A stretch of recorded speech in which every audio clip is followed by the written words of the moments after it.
Hey y'all, so today I'll be showing y'all how I made smothered ribeyes in a gravy. Prior to making this video, I marinated my ribeyes in Worcestershire sauce, and here are the seasonings that I used. Olive oil, salt, black pepper, garlic powder, onion powder, cayenne pepper, and paprika. So the first thing I did was add my olive oil into a pan on medium-high heat. You want to make sure it's not on high, medium-high. Once your oil is hot enough, you're going to add your steaks. You know that it'll be hot enough when you see your steaks sizzling in the pan.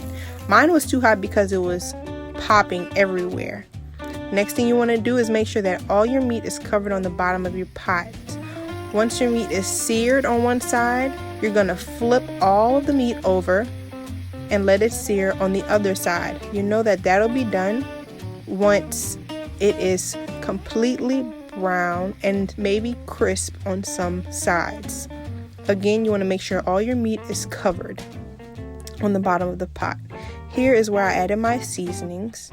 Then I added 2 cups of water.